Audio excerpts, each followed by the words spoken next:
Kia ora, and I'm sitting here with my friend Tim. and we hope you enjoy this episode. I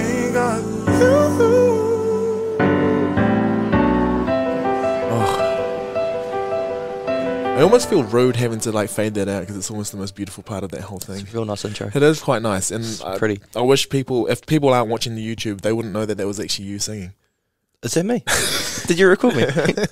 How's it been going, man? All good, bro. I feel like it's been since forever since we've seen you, and it's been one of those things, you know, when you're like friends with people and you always just say, let's catch up. Yeah, all the time. If you go and look at our chat, and we're like, every time we see each other, it's like, oh, well, we got to catch up soon. Yeah, I probably saw you last on the street when you were walking after footy. That's yelled right. at you out of the car. Yeah. Cat called you. And I actually felt like a famous athlete for We once. celebrity.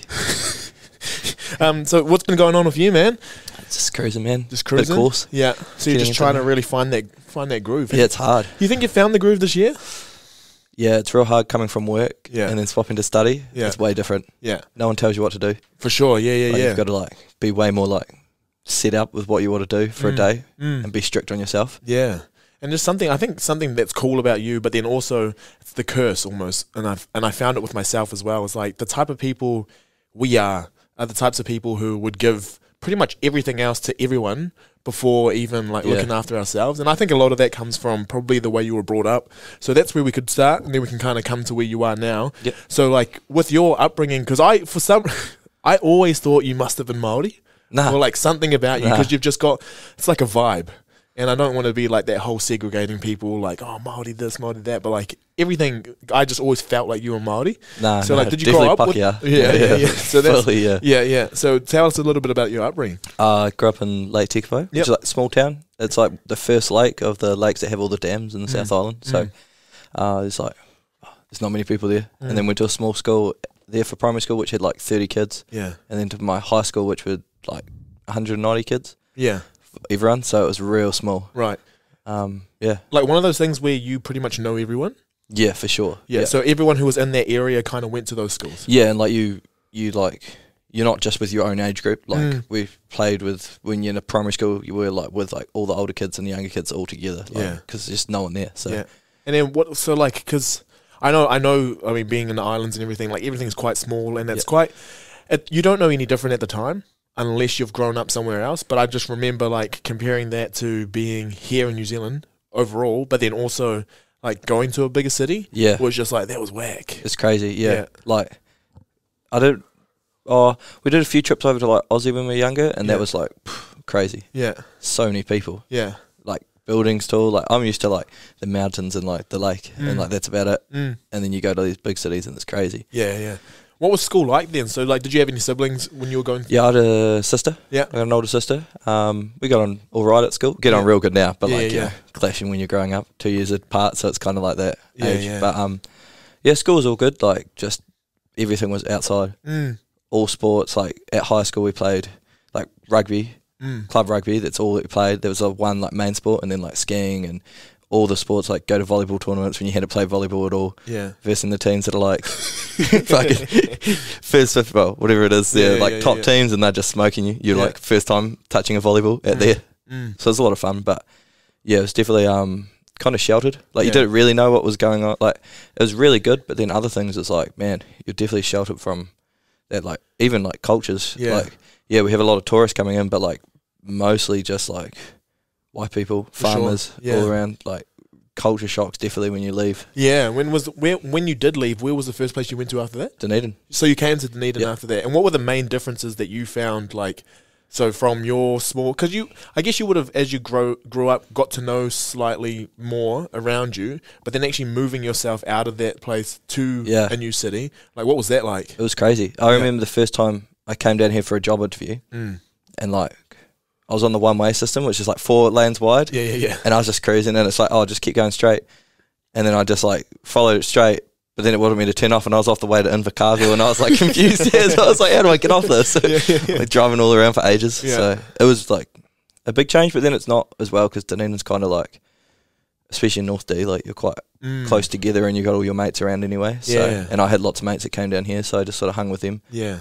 So it's one of those things that you kind of, you can make it as difficult or as easy as you want. Yeah, for sure. Depending on how you go about it. For sure. There's some people who will just super isolate themselves, or there's some people who just get amongst it. But you seem like the person who could honestly just sit in any sort of room with people and just chat.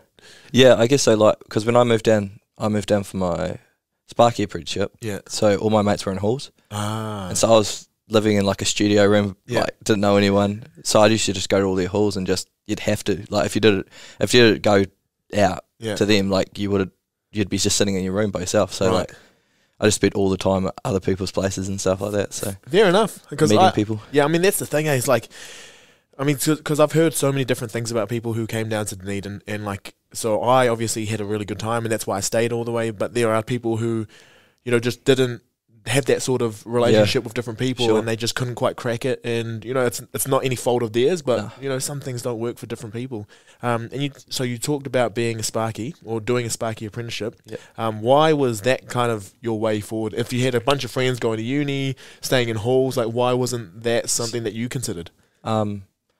Like I was all good at school, like I wasn't dumb. Yeah. Like I didn't find it too hard, but then I just like got to the point where all they wanted you to do was go to uni. Like this is your one way, you have to do this. Like I had lots of teachers like that, and they were just like pushing, and I just wasn't into it at all then. Like young guy, I just didn't know what I wanted to do and didn't want to do anything. So I just was doing work experience and then didn't know what I wanted to do after school. So I was like, oh, just go. Did you do it immediately as soon as you left high school? Yeah, I did a 6-month course at Polytech in Timmers. Yeah.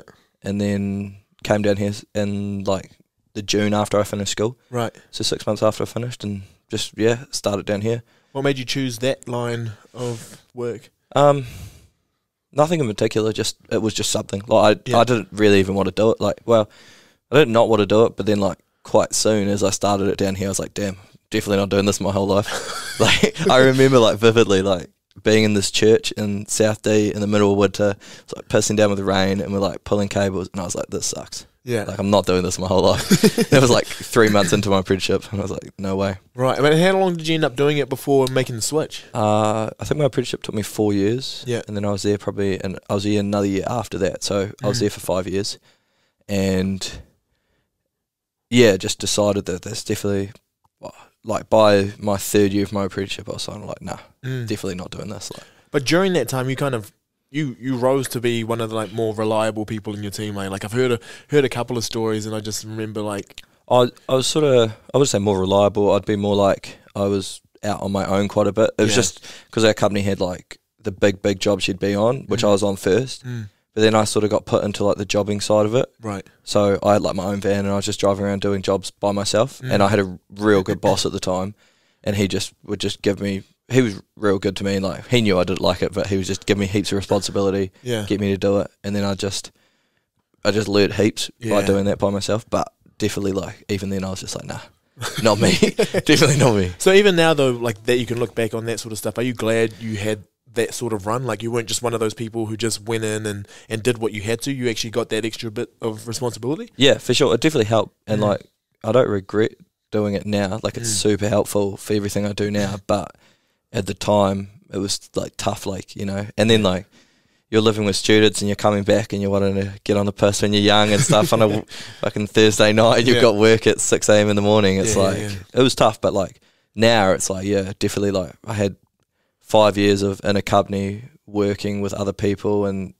problem solving and all that type of stuff. It's just like carried over for everything you do. Like, so cool. Yeah, it's definitely a good path. That's always something that I like. I always compare myself, or I don't really compare myself, but like to my brother, for example, who, you know, he didn't do any formal qualifications for like at uni or anything, but he's still like, he's had so many different jobs doing like labouring, but all different types of things where he's using his body and he's using machines and he's using tools and stuff.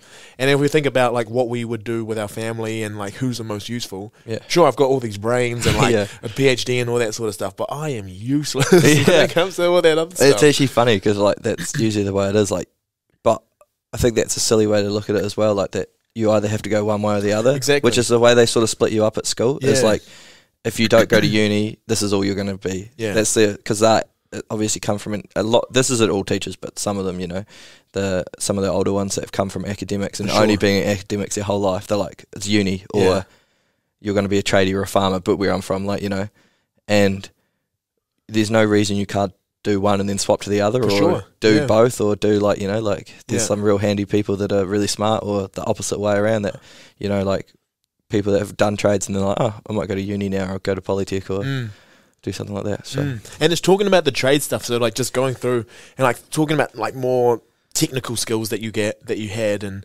through all those different years. Like obviously there's the teamwork side, there's the talking the job side of things, but then just like actually being a Sparky. Yeah.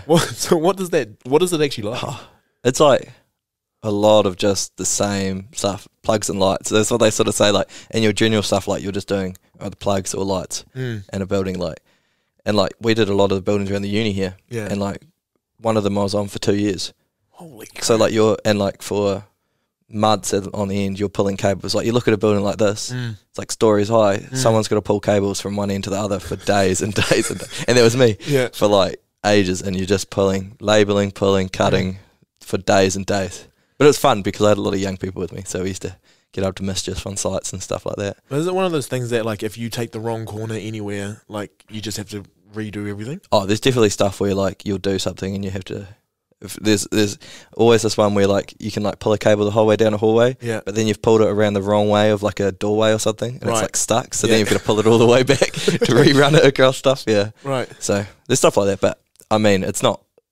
Then that's sort of like the basic side, and then you can like obviously work your way up into different stuff with Sparky work, like control gear and all that real interesting stuff with motors and how buildings run properly. But that stuff just never really interested me. So like I never really wanted to pursue it. So like I just. Are you kind of glad that you had almost like those moments, like you vividly talked about the rain in a church? Yeah. Like that was almost that, you know, when you go into a flashback or in like a movie, it always goes to like the black and white time. That's when literally what it was like. Like I can feel it in my head. I still like, I remember being there and I like had to go buy like a rain jacket and stuff, and I was like just freezing cold, and I was like, this sucks. This just sucks. I don't know why people do this their whole life. But then people have to do it, like, you know, we need it done. So like, and some people love it. Other people love it. Because that's the cool thing about it, and I think that's something that maybe we forget sometimes when you start, you know, getting all these opportunities down one way, is that we all kind of gravitate towards different things, and there are people that like will do that job and absolutely love it, and you're like, I'm glad you do, because like we actually do need these people to make these things work. Yeah, for sure. We need everything. Yeah. Like, there's no bad jobs. Like I don't know about you, but like, I really don't want to go around and pick up people's rubbish. Yeah. Like, that does not interest me at all, but someone's got to do it. You know, so like, you got to appreciate those people that do that type of stuff, or like stand in the rain and use a lollipop man stick. Yeah. Like, that doesn't interest me at all, but someone's got to do it. Exactly. Yeah, I think it's to do with your purpose, eh? Like, some people will actually find purpose in that. They're just like, instead of seeing it as, I have to turn this from like go to stop, they're just seeing this like, without this, I like can't control the congestion of these cars, and then this flow stops, and then now this road is like not usable anymore. So I think it's just the way that some people frame different things. For sure, and it's like what makes you happy. Like, a lot of people don't really care what work they do. Yeah. You know, like they might, I just go to work and then I want to do cool stuff when I get home, and that's cool for them. Like, if they're happy doing that, that's sweet. But like, if you want to like enjoy your time at work, then you got to find something that you actually like. Yeah, I think people are just so. I guess it's maybe the era we're in, like social media and just what everyone's doing, and like, you know, I'm 21, I'm a millionaire, I do this, I live the life, blah blah blah. But like, if people are enjoying what they're doing, I just don't think we are entitled to judge what people are doing. Yeah, especially when we try to compare it to what we're doing. Like, oh man, when I was that age, I was doing this. And like, yeah, but if I was to do that, I'd be miserable. Yeah. And I've like heard people before like talking shit about like, oh, if you don't do this, you'll end up working in a supermarket. Like, I heard it. Yeah. I've heard it before, like from people, and it's like, well, my family worked in a supermarket, and then they owned the supermarket. So like, you know, like, you know, like they worked their way up and they bought it. For sure. You know, it's like, and then also we need someone to stock our food on shelves. You know, we need someone to serve us at the counter and get everything ready for us. Like, if I don't want to do that. Yeah. So someone's got to. So it's through COVID, they ended up becoming superheroes. Oh, yeah. Yeah. What do you really need, eh? They really showed what we actually needed. Exactly. What was really like, what the most important jobs were. Or even just like who we should maybe appreciate a little bit more, because without them running, we can start to see how things start to fall down. Yeah. We're like, well, obviously, if we're not essential workers, our job must not have been as important as we thought it was. And they had to work for that whole time. We got time off, which was so nice. Yeah, and they were the ones putting themselves at risk the whole time. Yeah. Being out there and stuff. Yeah, I mean, that stuff's cool. And I think perspective, and it's probably something that I don't know why, like, how is this something that you've become a bit more aware of? Because it's so easy to just, disregard everything and just kind of think that your world is the only kind of worldview that matters. When did you think you started to be a bit more like, I don't know, just a bit more accommodating of a whole range of people?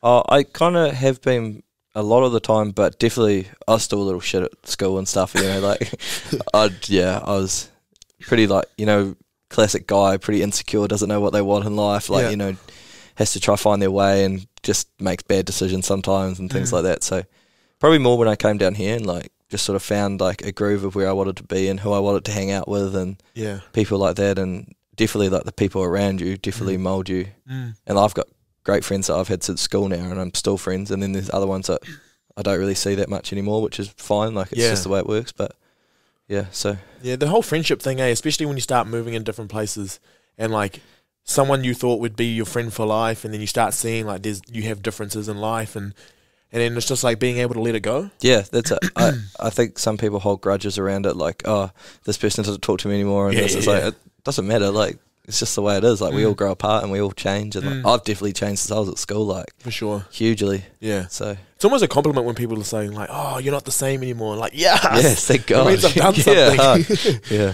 Yeah, because there's heaps of people, especially, I guess you notice it when you come to a different city, and then people start to, like, find who they really are. Oh, yeah, for sure. Because, like, when you're living back home, you have your friends that you've always known, you have your family and stuff, and, like, that's just how you are with those sorts of people. And then you come here, or, like, you go to a place where no one knows you, and you can start to, like, oh, maybe this is who I am, or that's who I am. And then people come and say, and they're just like, man, you've changed. And you're like, yeah, I know. And you could see it real. We had... I seen that heaps when one of my mates from home, he moved down here. He was a bit younger than me at school, but he moved down and he stayed here for 2 years, or a year and a half actually. But when he first moved in, and we'd been flatting for a couple of years, and we were living in shitty flat and stuff, and, like, saving our money for the weekends because that's what he did. And he'd come in and he's like, like, never lived out of home, and he was spending, like, ridiculous amount of money at the supermarket and being, like, buying all this nice food and shit, and then, like, 3 weeks in he's like, oh damn, like, all my money is gone because I've just spent it all on that, like, and it's like those learning curves, but like, because we had already done it for, like, the last 3 years, and then he came down and we just let him do his thing, and then next thing he's like, man, I've got no money. So, like, it's definitely just small things like that you don't know when you're living at home, because mum's always putting the food on the table. Sure, yeah.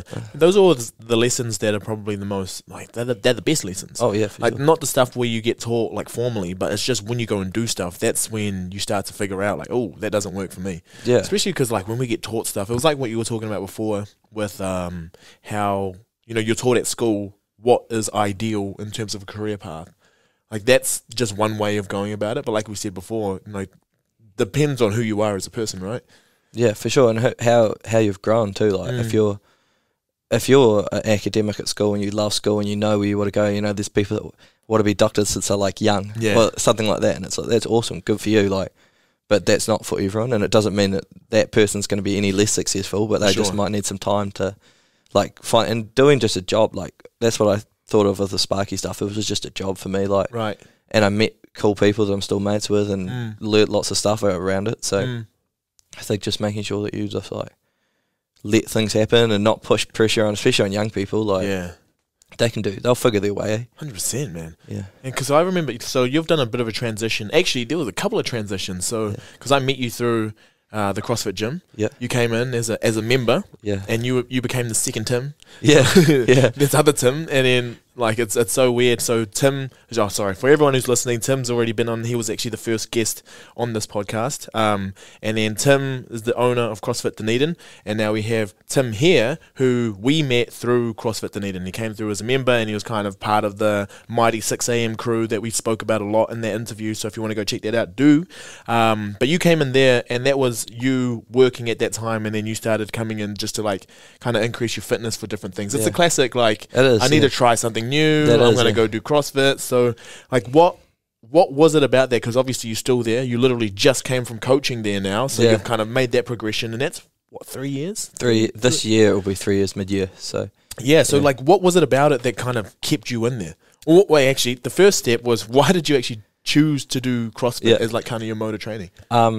It's actually weird. I met Tim the weekend before I signed up on a night out at a 21st, but I didn't know it was him. We just had a drink and stuff and went on our way. And then that week, my sister had been doing CrossFit and I'd done one session with her back home. And then, so I was like, I'll give this one a go. It was the first one, Googled it, CrossFit Dunedin, it's the first one you find. So he's got that name down. And then I signed up and I just signed up for 3 days a week and I was just going to do it for extra rugby training, and just keeping fit and doing something different. And then within 3 weeks, I'd pushed it out to unlimited and just going every day. And then, just the environment, the people, It's definitely the people. For sure. Like, you don't push that hard in a normal setting if you don't have people around you like that. And it was just awesome. It was so much fun. And I remember, like, your crew. So, like, the 6 a.m. crew. That's the crew that everyone knew. And I just remember how hard it was to not show up.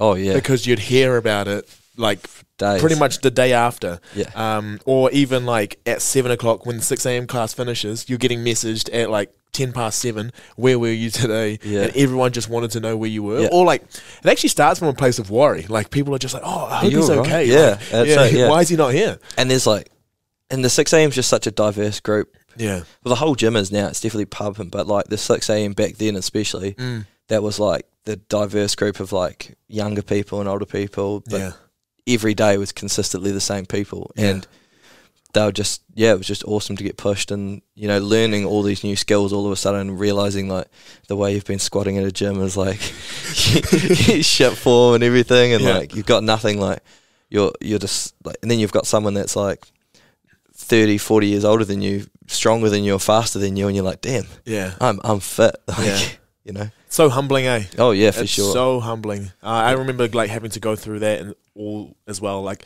I think at the point when I'd started, I'd been in the gym for at least like 5 or 6 years, and I was like, I'm strong, I'm all this sort of stuff. But then I'm like, am I strong, fit, and fast? Like, nah, actually, I'm pretty average at all these things. Super humbling way to see if you were like think you're good at something, and then you go in there and you're like, damn, I'm not.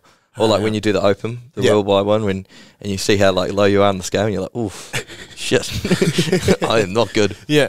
What were some of the things, I guess, from your own perspective? Because something that I find quite hard, or found quite hard, is that I'm super competitive, and like the type of way, because I remember you were always really calming. So I just remember like, oh yeah, I'll just go talk to Tim. Like, because around the open time, or even around like any sort of WOD where I just didn't feel like I did well, I'd just be like beating myself up. But you were always just so chill about it. But like, you obviously, there were things you wanted to improve on. But like, how was it that you didn't let kind of like your own ego get in the way and like, get to a point where you're like, I'm not as good as I should have been, and then just like drop out completely? Oh, I think it's also because I've never, like, at school and stuff, like, I wasn't like the best sportsman by far. Like, never really got like was rep teamed or anything like that. I was just like, I just showed up, have fun. Yeah.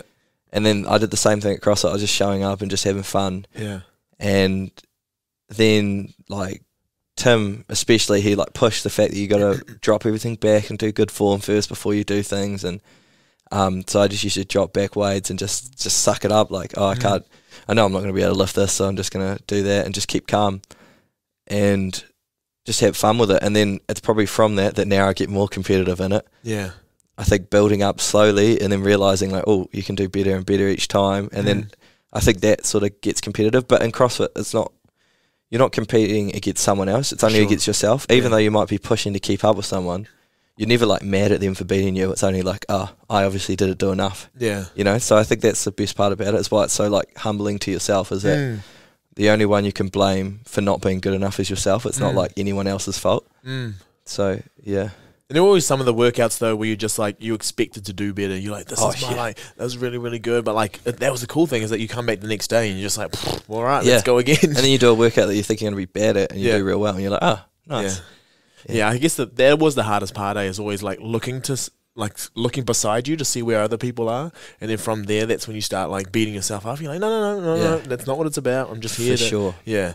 And then so from there, I guess the cool thing, and I guess the cool evolution about people who come in and they start to find a passion in something, is that you don't just want to do it anymore just for yourself. Like, you want to start helping other people. So you actually went into the coaching scene. Yeah. So like before this, had you ever like coached with anything? Nah, like not at all really. And it was Tim that sort of mentioned it to me. He said, "Would you ever be interested?" Like a while ago, and I was like, "Oh yeah, could be. Like I'd be keen." Yeah.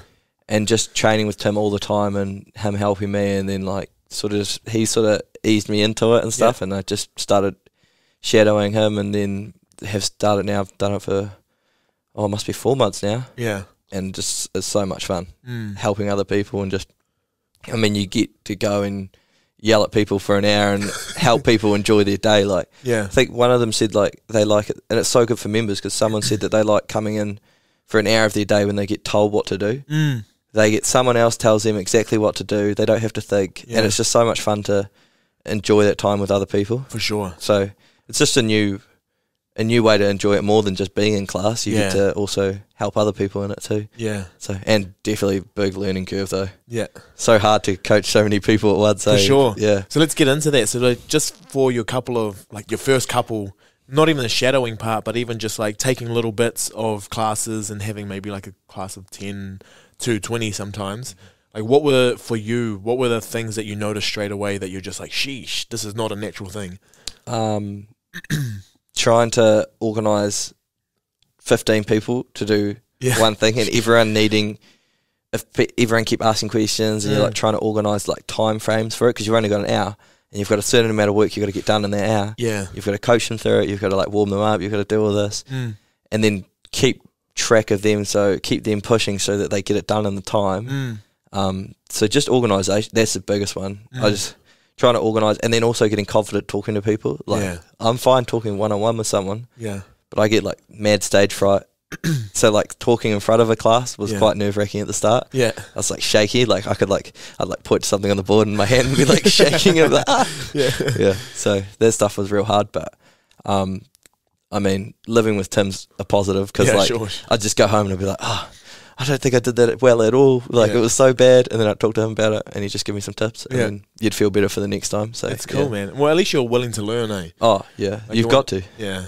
There's some people who are just like, honestly, they become like a brick wall when you're just like, oh, hey, you know when you did that, have you ever thought about doing this? And they're just like, no. And then like they just don't want to hear it, and you can see it on their face. They're just like, do you know who I am? Like that sort of vibe about them. But you're willing to learn from the beginning. And the members are so good too, like because everyone's like open to you talking to them. They're not like shut up, like, oh, you used to work out with us, like you know, everyone's like listens to what you have to say and like helps you out. And like the members, like if they see you flustered, there's some like the ones that have been there for ages, like they'll help out other people too. You know, everyone just sort of helps each other, which is real good too. It's a really good community, like a really, really good community. Did you find it? So I remember when I first started coaching, the scariest thing for me was that I would get like a super athlete come in for a drop-in, or like some of our better athletes would come to me and just be like, you can't even, like, why are you coaching? You're not even that good. Like that sort of thing, like as an athlete. But then I always just found like everyone's in their own little world. Oh, no one cares. Did you ever like get scared about just maybe not having the technical ability yourself, but being able to explain it? Yeah, at the start. Yeah. At the start, definitely, like, it was like scary. I was like, oh, like, Tim's asked me to do this position, and I'm like honoured, but also I'm like, I've got to like now teach people how to do something that I'm like not necessarily the best at. But I think being able to do something and being able to explain how to do it are two different things. You know, like you're not necessarily, if you're a real good athlete, you're not necessarily a good coach. For sure. And vice versa. You don't have to be a great athlete to be a good coach either. So I think learning that part and just like really learning like if there's a workout the next day that I wasn't sure about, I'd sit down and break it down with Tim and be like, how do I coach people on this? Like, and he'd like show me cues and things like that, and you obviously do your course and stuff like that, and just people, anyone like the other coaches like Adam, Zoe and all that, they'd always help out if they were in classes and I needed a bit of a hand, or Lou, you know, I've asked them questions before, like in class, I'd be like, how do I teach this person this? Like, and then I go up all confident to them, like tell them how to do it, and I just learnt it then, so like, that's just the way it is, so. For sure, and it's one of those things that because they're the people who are in there, and like they're in there for a reason. They're in there because they want to learn from different people. Like they're just sponges. They take it all in. Anything that you tell them, you're just like, oh, have you considered this? Like most of them are just like, oh yeah, sweet. No, that's helpful. Try that. Yeah. And it's like, I think it's the way you deliver it. Like I don't see you as being the type of guy who'd be like, it was fucking awful. Like you seem like the type of guy who would just be so supportive. Yeah. I think that's the best. Just supporting people is all that they really know. As long as no one's hurting themselves. You know, like doing something that's like their back's like a banana and they're gonna snap their whole spine. Yeah. But like as long as they're not doing stuff like that, like it's just moving people and trying to help like little bits at a time. For sure. Then, like, you know, if I don't know, I'll just tell them straight away. Like if they have the question and I'm like, I have no idea what you need, I'll be like, message Tim, or like I'll get them onto someone else, like Adam or someone that knows a bit more about it. And like I'm okay with being like, I don't know. Yeah. You know, like, you know, I know the main things, but like not everything. So for sure, you just got to be honest with. But everyone will be like that as well. Yeah, like even Tim, as great as Tim is, and coaching wise and everything, there are still times where he's just like, he's never dealt with someone who had a particular like injury or something like that, and he will probably go and upskill somewhere as well. Like we're always trying to get better all the time as well. Yeah. So I'm just curious, what is it about your class? Because you always happen to be the one who's featured on everyone's Instagrams. It's like Coach Tim taking it. Like it's always just you. Like, do you have something special that you do, like that everyone's like, this is Tim's class? Nah, not really. I just have fun. Like I'm honestly just like, because of my skillful side of like coaching is probably not as high as other people. Yeah. I just try to bring it back up with attitude. Oh yeah. You know, like have a bit of fun with everyone and yelling at everyone. Especially now I'm more comfortable doing it. Just like talking a bit of smack to people, you know, like if they're not doing the reps right, you know, you sort of just give them a wee joke and they just laugh about it, you know, and just have fun really. Like, I mean, people, as much as people want to get fit and train, like if you're not enjoying it, then you're not going to keep coming back in, and especially at like 6 a.m. in the morning. Yeah. You know, so like enjoying it and talking to people and getting relationships with each person is like, I reckon the most important part over, like, you got to have the basics of the coaching, but in the end, the relationships you make with them are probably more important too. Heck yeah. Like they don't even look at you as an athlete. Like I remember, like I really hadn't worked out with many of the members in the class, but they just remembered me from like how I would coach. Yeah. And it's like, they never remembered like, oh yeah, he had like a sub 3 minute frame. Like no one cared. Everyone was just like, he's a man, he's crack up. Remember when he did that? Like funny. Yeah. Oh, and I'm honestly like nowhere near a good athlete at CrossFit at all. Like you know, like there's so much I still have to learn, and I'm like getting beaten by members all the time, and that's fine. Like, I'm happy with that. I give them a high five and happy they do well. Like that's all it is. It's all, you're just trying to beat yourself, not everyone else. So that's the best part about it. That's so cool, man. And just like one more, just on this whole coaching thing, but you like actually trying to build those relationships and whatnot. Like, how do you differentiate? So say you had like a nasty day. Right, there were times where I'd come in, I'd be super stressed. It'd be about 4:30. I'm going to do open gym, then I'm going to do the evening class. Yeah. Like, what was your mechanisms? Because I always was able to just like breathe. Okay, and then just like turn into coach mode. You've just what was your go-to? If you like, mine's just like you just got to switch it on. Just like remember, you're getting paid to be there. True. And like as soon as you walk in now that I'm a coach, like as soon as I walk in that gym, like, people know me as a coach, so like you're representing a brand of like, so like, and I've always thought that about all companies. Like when you're working, like even if I'm not working that day, like when I'm in there, I'm still known as a coach at the gym. So you've got to be nice to people and like, you know, talk to people and be smiley, and you can't be grumpy and mad at people. Like no one cares about your day in the end. Like, you know, like they're there to train. Like we're all there to just get stuff done. So, and they might be having a bad day. And they're using the gym to come in and feel better. They don't want to see a coach, or like you don't want to see me grumpy at the front just not talking or anything. So just remembering that, like switching up and being like, it's important to bring the good vibes and show them, you know. You get so surprised how much, like, because they're small communities and people notice things like like they'll bring it up and they'll just be like, hey, was XYZ okay? Like I saw that they, you know, they weren't talking to anyone, or they like walked off real fast. Everyone sees it. Oh yeah, for sure. And it brings the whole mood of the gym down. And you're just like, oh shit, that was my bad. And it's your job, like when you're there, like you've got to like bring the mood, like and like sometimes like you can tell like when it's been a big week. And like you come 6 a.m. and like Thursday, you know, late in the week, and you're like explaining the thing, and everyone's just eyes closed, yawning, and like, you know, you're just like, you ask them a question, there's just silence, no noise. You're like, this is gonna be hard work to get this going, and then they get in the workout and they're just in the mood and they get into it and they get the work done, and then you see people leaving and they're smiling and talking to each other and happy, and it's like that's it. Like that's the main thing that you need out of a workout, is that people leave in a good mood and happy, you know. That was always my favourite, like my most favourite part of nearly any class is right at the end. Yeah. And everyone says thank you. Yeah. And like you just thought you did the worst job of everything. Exactly. Yeah. You think you did bad and everyone thanks you and says you did a good job and you're like, hey. Yeah. No. Yeah. They're like, that was such a good class, and you're just like, honestly, I thought that was a shambles, but I won't say that. I'll just give that to you. That's so cool, man. So I mean, I guess part of this, the helping is something that came out of everything, right? Because so you actually were going to go down one path. Yeah. I think there was like when we were talking about careers, like I always thought you were going to go and join the police. Yeah. Yeah. But then you kind of came up with this thing where you was like, I'm either going to go be a cop or like in the police, or I'm going to go into nursing. Yeah. So you took the B road. Yeah. And ended up, so you are doing nursing now. Yeah. So just tell us like why did you choose to go, like why were those the two options first? Yeah. So the police was sort of a thing out of school I was kind of interested in. And then I applied and I went through all the process of it, and then it was looking like it wasn't going to work out for various reasons through it. And then I had a few mates doing nursing, and I was like, well, it's another way to help people. I had to do a bridging course. So I was like, well, I'll do that for 6 months, see how I feel about it, do that, and then sort of make up my mind. And then the police stuff sort of got taken out of my hand, and I did get in. Yeah.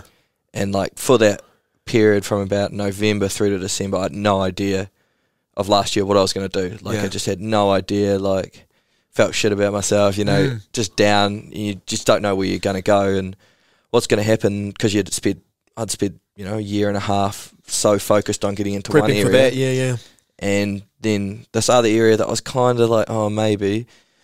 And then it was actually in January. I remember the exact moment of it too. We were at Bay Dreams. Yeah.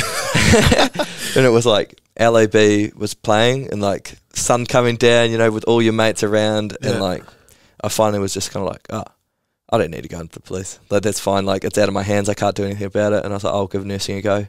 So I went into nursing and been there for 4 months now, and it's awesome. And like, it's so much fun and everyone's so nice. And it's just like, now like being in there and seeing the people that are in it and the paths you can go down and the avenues, and it's like, this is so much more me than what the police would have been. For sure. And just real glad. And I think that's the thing though, I was so focused on one area of my life and pushing everything into it, having all my eggs in one basket. So then when that didn't work out and it all comes crashing down, for that while you're quite down about it. Yeah.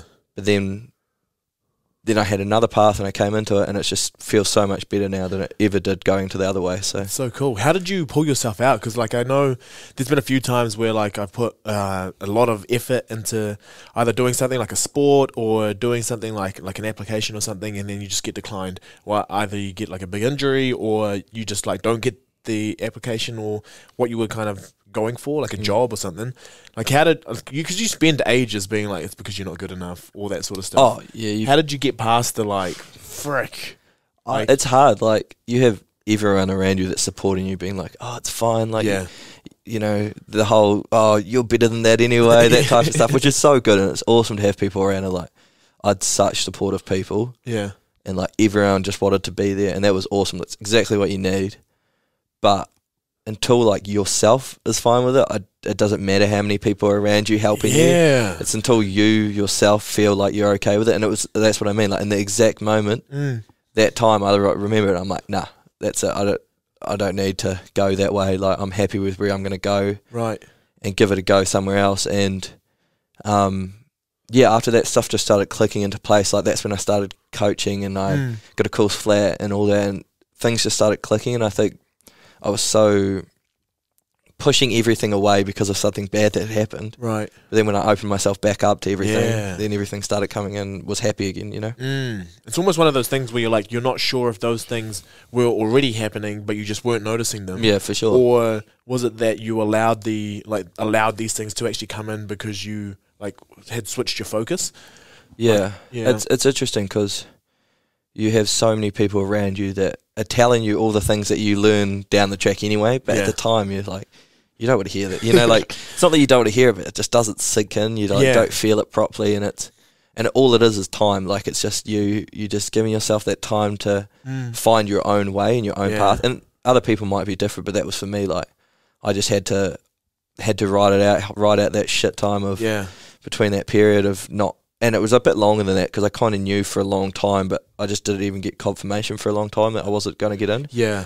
So it was that unknown of waiting, and then I was sort of in limbo with my job and didn't know if I wanted to stay there, and then ended up leaving that because I just wasn't happy there, and did this course and sort of just reset myself over the summer and came back in, and now this year's just been outstanding. That's good, man. Because honestly, I mean, you just saying that right now, like being in limbo, being uncertain about whether you're going to go somewhere because you haven't quite had the confirmation, and those are all things like kind of out of your control, but like you feel like you can't progress until you actually have those things like settled. Yeah. So you're spending a lot of time using energy just thinking like, why can't these people do this, or why? But like you can't do anything, and you just sit there feeling like, oh my gosh, I'm like in a forever free fall right now, and my gut hurts. And you'll be the same, like when you have a certain, I think also there's a lot of pressure on yourself because you expect yourself to be a certain way all the time. Like you want to be happy, and you want to be that guy that people know as being like, you know, happy and wants to do stuff and go out and go places and stuff. But then like when you don't want to do that, people like notice quite fast, and they're like, oh, what's wrong? Like, and then they like, obviously want to talk about it, and you appreciate them because I've noticed, but it's also like, last thing I want to do is like have to talk all about it and stuff. So. Yeah, it's kind of nice that you get to put on a, you know, like for those different people, it's almost like you put on a mask for a little bit. And I know people say like, don't fake it till you make it, like just actually do stuff about it. But sometimes you can will yourself into just being no, this is what I'm here for, like this is my purpose, and you fake it for a little bit, but then it almost does become real in that time. I think also having a mask sometimes to like cover up that stuff is wrong. Like it's bad as long as you've got like a certain people that you're talking to. To the general people, if you're just happy and Larry, that's fine until you're ready to talk about it, like without, you know, being real sad. 100%. But like I think it's that balance of making sure that you have those support systems that you really trust, like you know, like my girlfriend for me, and like people like some of my best mates and stuff, they're always there for me. But then other people that I was friends with but probably not like as close, like I don't want to talk about all this stuff all the time, like, you know, so it's just finding that balance of who you want to tell and what you want to talk about, as long as you're dealing with it in some way as well. Because I think that like the difficulty I found with like when things started to get difficult was when you did start talking to different people, you started bringing this like, I'm the sad guy. Like you don't want people to be like, oh no, don't, like we won't give this to him. Like they change the way they feel about you, or they change the way they act towards you, and you start noticing it because you're like, oh yeah, like he's sad because of this, like these things happened, and that's why he's not doing as well. And then people just like treat you way different. Yeah, it's definitely like that whole thing. Like especially if you're positive and like try to be happy and like you've got lots of going on, you've got lots of people you're trying to like talk to and engage with, and then it's like if you're not in that mood, people definitely like push you into a box, almost like be like, oh, like it's definitely like treat you different, like softer tones and stuff. Don't want to be mean to you and stuff, and it's like, nah, like I just want to keep going like normal, you know. Yeah, so that was tough, but after that, coming back this year and like heading into nursing, fresher, you know, first time being a fresher. I'm old. I'm old in my class, so like it's cool, and everyone is so nice. Like all the lecturers, all my classmates, everyone's just the nicest people, all from different areas, backgrounds. We all just gel real well in our class, especially. So it's sick. Yeah, that's cool, man. And so like I think this goes back to, you know, you said at school like you weren't an academic or anything like that, but like now you are in academia. I guess you're learning at the tertiary level. Do you think, like, has that changed in your mind? That, like, because, you know, it's easy to be like, oh, I'm dumb, that's why, like, I didn't go to uni. But are you starting to see now that it's, like, more just what you're willing to apply? Oh, for sure. Like, when I, like, sort of got older, I realised that. And it's, like, it was just finding stuff I'm interested in. And, like, because I'm, like, super interested in, like, the human body and stuff like that and how stuff works and, like, relationships with people, like, learning about the stuff for nursing's, like, easy. Like, it's not easy, the workload and stuff, like, that's hard, but, like, engaging to learn it is easy. Like, going to class, I'm like, sweet. But then again, like, no way I could have done that straight out of school. For sure. Like, you know, like, you don't get told where to go. Like, you don't have to go, well, you do have to go to classes, but, like, no one really tells you off for it. Like, you know, there's like way more leeway. And if I'd had that when I was straight out of school in 18, I would have just never shown up, you know? Right. Where now I'm like, I'll go to class and it's awesome and love engaging in it. And it's just, So it's definitely, I think it's just finding when you're ready to do it, not like going off. And like you see it straight away, like heaps of people go to uni straight out of the school and like how many people stick with the same degree that they start with, or like stay at uni. Like, I have mates that have had gap years. I've had that have gone to uni and like, oh, now I'll have a gap year, come back, or like they have changed their degrees and all that just when they get there, because you don't really know. Like, you're so young when you leave school. Yeah, like 18 or 17. Like, you think about it now, you're so young. Yeah, and like going into nursing, there's no way I could have gone into a career where you have to look after people. Like, if I went in when I left school, I'd have been a nurse by the time I was 21. And, like, there's no way. No, when I was 21, like, And then, like, so it is hard. Like, it is different, like, learning academic-wise, like, than working full-time. But I think they cross over nicely, too. Like, if you keep, like, a work sort of pattern of, like, these are the hours you're going to do, like, work, then it's actually not that bad. But that's coming from when you had to go to work 8 hours a day, 40 hours a week. This is what you're doing. And you had a supervisor expecting you to be there. So now, like, I wake up early anyway because I've got work in the mornings. But then, like, you go to course and you do some study, train, do some more study. It's just patterns after a while. Like, you just get into it, and if you enjoy it, it's like way easier. And I think the cool thing about both of what you've got going on is that you have like systems of accountability, because like obviously if you're training with Tim or you're training with the class or the gym, people are going to see whether you're there or not, and they know when you're going to show up or not. And it's like your course as well, because everyone wants to do well, you can all kind of study together. And then it's kind of like if you're not pulling your weight or you're not studying well, it's that same thing. Like if you don't show up to the 6 a.m. class, everyone's going to be like, where you at? For sure. What's going on? I've got a couple of, like, a group of girls that I hang out with, and they'll on to you straight away. If you don't come, they'll message and be like, are you all right? Like, what's going on? Like, you know, which is awesome. They're cool. And like, it's cool to have groups like that, you know, and people like notice if you're not there and like help you out. And if you can't make it, they'll like help you out. Like, here's what we did. Take some extra notes and stuff just to make sure that you're all good. And like that type of stuff, real cool. And it's just lucky that I've got it, really. Like, you know, you just got to count yourself lucky that you have relationships like that with people that care about you. I don't know if it's luck, man. I think it's something that you've been able to foster with different people as well. Yeah. Like there are some people that you just definitely don't gel with, and that's fine. Like that happens. For sure. But like most of the time, I think we have more in common, and we may have more grounds to like kind of meet with different people a lot of the time. Yeah, for sure. Yeah. Like there are some people's toes you step on, and sometimes you don't realize it at the time. Yeah. And then they could hold a grudge against you for ages, and it's that classic, like you're at a party and it's like, hey, like what's going on? They're like, oh, I just thought you hated me. Oh, I thought you hated me. Yeah. And it's like, we don't even hate each other. That's it. Yeah. Yeah. Yeah. It's cool, and like I was a bit nervous when I first started, like how it would go, especially because like it is like mainly women that do it. Yeah. You know, like I think there's like 130 in our class, like overall in our year, and there's like 13 guys. Yeah.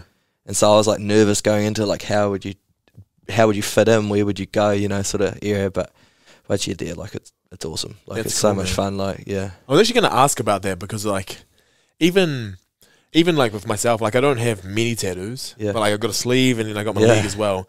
And then just going into the job that I'm like as a professional. Yeah. How is it that you kind of like you're a big dude as well? Like you train, you're just like what people would consider, I guess, like he's a typical bloke, right? So like, how do you go from that and just like, so say you were to go into like a clinical space, or you were to work with the different people and actually like just convey without faking? Yeah. Because sometimes I'll put on this weird like accent and stuff. I'll walk a little bit different just so that people will be like, oh yeah, he's a professional, rather than just being like, no, yourself. Yeah, I am a professional, but this is where I'm at and this is how I look. I don't know how it'll be in clinical because I haven't been in placements yet, but like our lecturers are all about just being yourself. Like that's why they want you there. Like, you know, and like straight away, like no one treats you different at all. Yeah. Like, you know, like no one judges you. Like them, you know, there's this fun banter between people about stuff, and like especially sometimes we're like they'll be talking about one part and the lecturer will be talking about like we're learning about childbirth the other day and stuff, and I was just like blown away because I was like first time learning about all this stuff, and I'm like, that's crazy. Yeah. And they sort of, you know, make comments like, you guys won't have to worry about that part, but then there's like other stuff we have to deal with and stuff. So like, and everyone has their spot. Like everyone has their place and stuff, and I think being the bigger dude, you just got to be nice. Like, definitely just like show your personality over like your size and like tattoos and stuff. Like, for sure. But I think that gives you a better way to deal with other people as well. Of course, that look scary or something, but you just like treat them like you'd treat anyone else. Yeah. Or like, you know, so like I think that's the thing. But like no one's made any. Yeah. Like you're not treated any differently in classes or anything like that. So that's cool.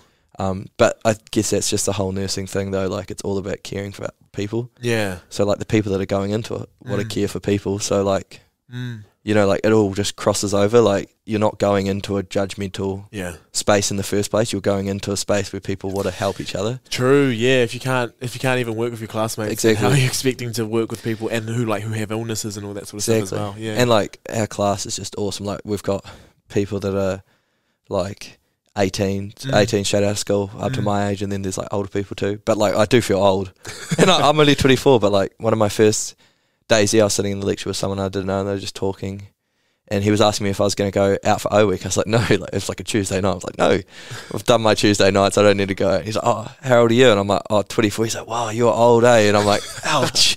Like the first few days, I was like already been called old. Yeah. But I was like, fair enough. Like I kind of am compared to them. Like I know, like 6 years from when you go from school, like your change is like huge. Yeah. There's like a big change in your life. It's a huge change. Like from the 17, 18, 19 to like. When did I graduate? I graduated 22, 23. Yeah. And then I saw the new people coming through, and I was just like, whoa. Yeah. Like, I remember when I was doing that. And now, like, I'm only 3 or 4 years down the line. It's but, crazy. Like, I've matured so much in that time. And I think the biggest thing, though, is for that is to, like, remember that you were there. Yeah. Like, not judging that whole process that people are going through, like, I remember, like, man, I would have been such a little idiot when I was, like, came out of, 18-year-old coming down, just making stupid decisions, thinking when you come out of school, you think you know, like, everything, especially when you, like, go into those, like, years of flatting, you think you know everything there is to know about the world and stuff, and then it's not till, like, you go through all those hard times of, like, stuff not going your way and, like, changes and realising, like, your parents do so much to help you. Like the things that you don't realise, like, like cleaning showers every week and stuff like, like doing household chores and shit that you don't do properly at home. For sure. And you've got to learn to do all this and all this growing and relationships, and like you've all of a sudden got to like not only do your own uni or work, and then you've got a whole relationships with people. You want to go out and you want to meet people, and there's all this stuff, and then before you know it, you've been here for 6 years, but you've like grown. You're a completely different person, molded completely different. Yeah. So when you look back at those fresh people coming through, and it's like, I just get excited for them. Yeah. Like when people are talking in class and they're like, we're doing this and this, and I'm like, oh, I'm so excited for you to do that. Like I used to like have so much fun at all the stuff that they were doing. Yeah. And, like we were in class on St. Paddy's Day, and like there was no one in class. It was like barely anyone. And like the ones that were, there was a couple of the younger ones, and they were talking like, oh, you guys, me and another girl who's my age, 23, and they asked us if we were going out, and we're like, absolutely not. No way. But like I was so excited for them because it's like, they were fun times. And when you get to meet people and it's stuff. Weird when you get like older and you start getting judgmental of stuff that you were doing anyway. Yeah, it's silly. It's so silly. So yeah, I definitely try like not to judge any of that stuff because like we've all done that stuff. Yeah, man, it's such a like mature approach to a lot of things because it's so easy to be like freshers, oh you idiots, and it's just like actually I was just as much of an idiot as they were. And all that's changing is one year, like literally you're going from like 1 year to the next, and like because I did go straight from uni, I guess I noticed it maybe a bit more because I was like working with a lot of older people and stuff like that, so you had to be more mature at work. But like you go from like a fresher to like a second year, and then like you're like judging freshers and stuff, freshers. But it's like I reckon the second year, that year when you're like flatting, it's like the worst year. Yeah, for sure. Because like you've got no one telling you what to do. Yeah. At a hall, you've still got that someone's controlling you in some way. Yeah. But when you go into a flat, no one tells you what to do. That's when you're the most lost. Oh god, that's those years when you're flatting and you're just spending your weekends going out because like. It's what all your mates are doing and you're having fun and stuff, but you really don't have any clue what you're up to. Yeah, you have no idea how to pay a bill. Like, why is my internet not set up? Yeah. Like, oh, we all have to put it into a separate account. What's a separate account? How do we set that up? Yeah. Like, just all these adult things that you have to do. So crazy, yeah. So just to make them feel better, they just call all the freshers. Yeah, but it's just the way it is. Like, it's always going to be that. But I think once you grow past that, and then you look back, you're like, like we're all like that, and it's cool. But though, like, I love the group that we're with because I really enjoy it because there's so many different opinions. Like, when I left school, some of these people that are just 18 now, like, they were like starting high school. They were like 6 years. Like, what's that? They were like 12 years old. Yeah. At school. Yeah. Like, that's just starting high school and stuff, and I'm like finishing. So it's a whole different generation. Exactly. It's a big difference. I remember when I was like their age, looking at the older kids and stuff, and I'm like, they're so scary and big. And like that's a big generational difference. So like it's cool, like having their perspectives and ours and stuff. Yeah. Well, it upskills you a lot as well because that kind of shows you what's normal now because they're more like up with it. They're the ones growing up with it, and you're just kind of like, is that how they do it? Yeah, you don't want to be that older guy that thinks he's hip. Like, bring the sideways cap and stuff. Backwards cap. That's not. You just walk in like LEG and stuff. Yeah, that's me. Yeah, so that's cool. But everyone's so nice. Like all our lecturers and everyone, like they're just so passionate about wanting to get you through. Like it's like they have so much stuff. It's like it's not like this is an exam, learn what to do. They're like, we're going to help you get past this. Like, we'll help you study. If you need any help, and it's like just such a supportive group of people. Yeah. So it's awesome. And then it also makes you want to pass, right? That makes you want to put in the work because you've got so many people putting so much energy into you that you're just like, maybe not to let them down, but just to like honor the time that they've given you by actually like doing well and trying to put that effort in. For sure. And like, it's just such a cool, it's going to be so much fun. And like, I've still got the Sparky stuff. Like, I still work as a Sparky, like for money side. And so like, it's cool that I've got the practical side, and then I'm like studying now too. And there's just like, it's just a cool way to come through. And especially if you're like unsure out of school, like just getting a trade or like some skills in a different area, like go work in hospo or go work in a shop and learn customer service skills. All those stuff will be so helpful. Yeah.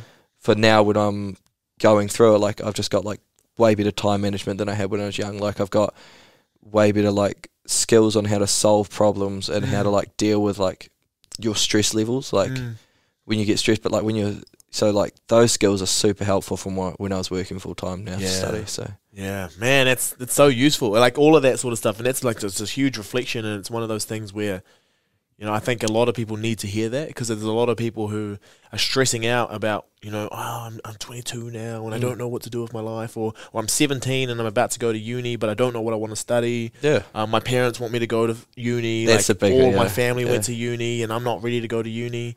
But like, it's 1 year. I think that's the biggest thing too, is like what your family's pushing you towards too. Like I have a few mates that went to uni only because their parents went. Where my parents were like, just do what makes you happy. Do something, but make sure it's like you're happy with it. Like, and like my mum said that to like, I remember my dean at school was pretty much telling my mum, she's like, if he doesn't go to uni, he's gonna like not be anything. She's like, he's gonna be a tradie. It'll be fun. Yeah, he'll be fun. He's nice. Like, and on my report card, it was always the same thing. Like, talks too much in class, but is a nice person. You know, and it's like mum was like, sick. That's me. Like, he's nice. Yeah, and like I think that's the biggest thing is just like letting young people figure it out, like, and not have any pressure on yourself to have to know. For sure. Because, like, if you're doing a course at uni and then you graduate by the time you're 21, 22, you're still so young. Yeah, man. Super young. Yeah, man. Like, definitely not growing up yet. So, like, there's no pressure, like, to have to go study. Just go have fun. Yeah. That's it. Explore your options. Like, the people my friends who travelled, my friends who had gap years and all that sort of stuff, that's just so... Man, like they're the types of people I love talking to just because they have such an awesome perspective on the world. Yeah, for sure. And like they're the types of people who just be like, just slow down. And then they end up doing really cool stuff anyway. So it's just like... Yeah, like your 20s, you're still so young. Yeah. Like, even if you're doing stuff in your 30s, that's still like probably not even half your life you've been alive. And for the first part, you're so young that, you know, it's completely different. But you're still so young in your 30s and 40s. Man. And like, you know, like our course, we've got a lot of... But there's quite a few people that would probably be in their 30s or 40s, you know, and it's fine. Like, just do what you want when you want to. There's no pressures, no rush. Yeah, man. Absolutely. That's sick. So just the final question that I ask everyone before we get off is just, what is something that you do every day or close to every day that makes you feel like you've optimized your day? I'm definitely not the type of person that gets up and make their bed, Like, you know, like people are like, get up and first thing in the morning you make your bed and you've like succeeded in your life. And I'm like, no, my bed's like messy. Like I get out, roll out of bed. Like, I reckon my thing is as long as I like start with like a good relationship with someone, like have a good sort of interaction with someone early on in my day, like either if it's my flatmates or like someone in class when I'm coaching or something, like that's what sets me up for a good day. Yeah. So sometimes I go get up first thing in the morning, I was like, I don't want to be awake. Like I want to go back to bed. And then I'll see like one of my mates and we'll just have like a real cool conversation. Yeah. Be something about something dumb. Me and Tim will just talk some shit in the morning or like, you know, someone would have messaged you and just to say hi. Yeah. And that's definitely what gets me going in the morning, like gets me out of bed. That's cool, man. That's I think that is the most unique answer I've ever had. Yeah. Everyone's answers are like, I mean, they're great answers. Sorry, everyone. They're great, but like, I've never thought about the social side of it. Yeah. Like, it's always to do with the individual and like, what can I do for myself? Like, I get up and do some yoga. I get up and do some breathing. But like, yours is, what is it can I do to like, just interact with someone? Oh, I reckon that's like the most important thing. Like your interactions with people would like set yourself up way better than anything else. Like if you're like positive around other people and someone else is giving you something positive, then it's like, that's the go. That's cool, man. Yeah. So like if you were, say for example, I mean, that's pretty easy when you get out of bed and get to go coach a 6 a.m. class because you're going to go see a group of people for sure. Who start off not wanting to be there, then want to be there. But like say, I don't know, say we went back into ISO or something. Yeah. Like we had to go into lockdown, but say you had to do it by yourself. Yeah. Like what would be a method for you? Because it's easy, like once you see people and you've got that bright energy, it's really easy to get that interaction going. But when we didn't have that, like say we didn't have human connection, what's your next like sort of way that you could probably get that going? I still reckon it would just be like messaging someone or like just tagging someone in something dumb on Facebook, you know, like having a bit of banter with someone or like, I've got a few mates, like some of my best mates have moved away now. Yeah. And like, we'll still FaceTime and like, we'll still shoot the shit and like Snapchat each other dumb stuff and like, just like that relationships to keep those things and then not surround yourself with like negative people. For sure.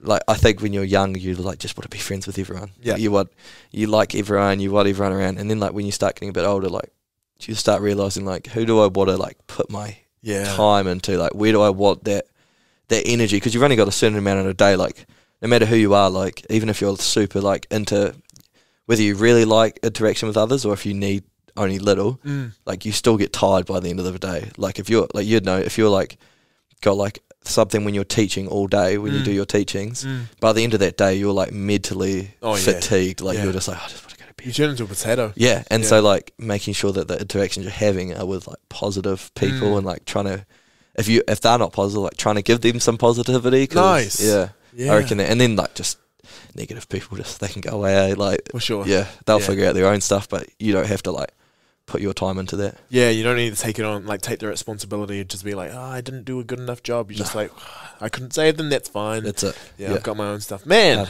that was an awesome chat. Yeah, sure, bro. You enjoy that? Yeah, it was good. Yeah, we got there in the end, and I think there's a lot of really, really good stuff to take away from that. And I think the huge thing, especially with you, so this is going to be me greasing you up for like 2 minutes, but like, the reason why I wanted to get you on is like, it's obviously it's really, really cool hearing about your perspectives, but like your upbringing and why you go into different things. But something that you actually do, which you talked about this whole time, is like you actually do message out of the blue. Like we don't have to have done anything, but you'll just message something like, for example, we got a win the other day and you're like, congrats on the win. And you're always just messaging. Like it doesn't have to be anything to do with anything that I'm doing at that moment, but it'll just like get a notification and it's just like from you, it's like, hope you're well, like that stuff. It's the smallest thing you could do, like such little energy, but it could make someone's day.